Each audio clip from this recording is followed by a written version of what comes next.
एक अनोखी परीक्षा। एक महात्मा थे।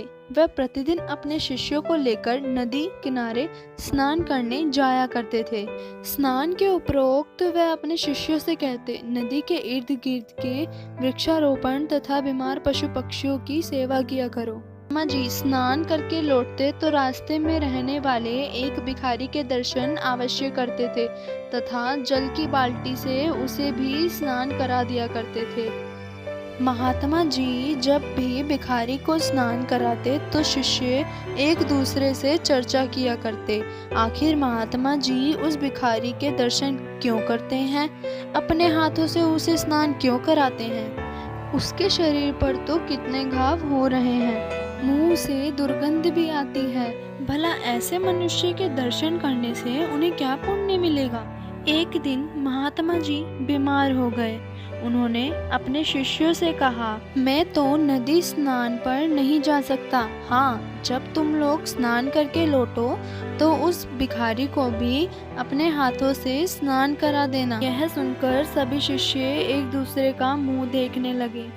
उनमें इतना साहस तो था नहीं कि वह अपने गुरुजी की आज्ञा को ठुकरा दें। सभी शिष्य जब स्नान करके लौटे तो भिखारी की कुटिया के पास आकर रुके, लेकिन किसी ने भी उस भिखारी को स्नान नहीं करवाया। आश्रम में लौटकर सभी ने कहा, महात्मा जी हमने आपके कहे अनुसार रास्ते में भिखारी को स्नान करा दिया।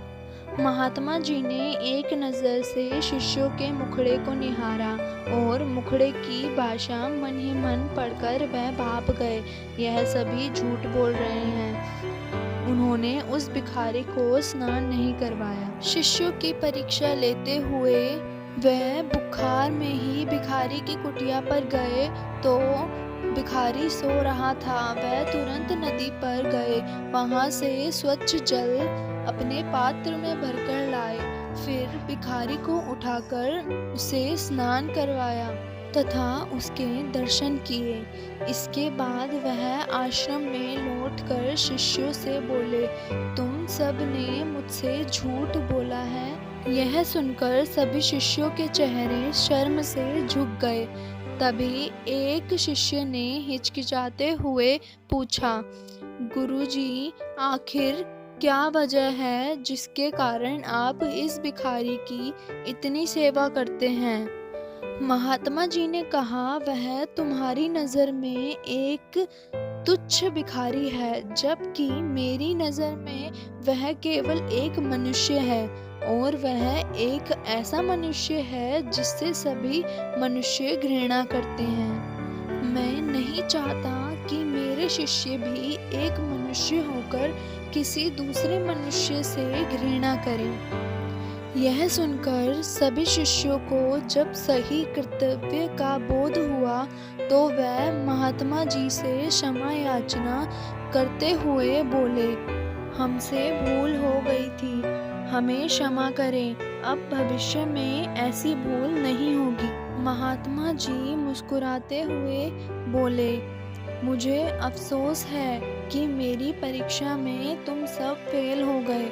वह असल में भिखारी नहीं था, बल्कि वह एक मानव था जो तुम लोगों की परीक्षा के लिए भिखारी का रोल अदा कर रहा था। अब शिष्यों ने महात्मा जी की नसीहत के आधार पर भेदभाव भुला दिया तथा सच्चे मन से हर मानव की सेवा में जुट गए। Thank you for watching. Please like, share and comment.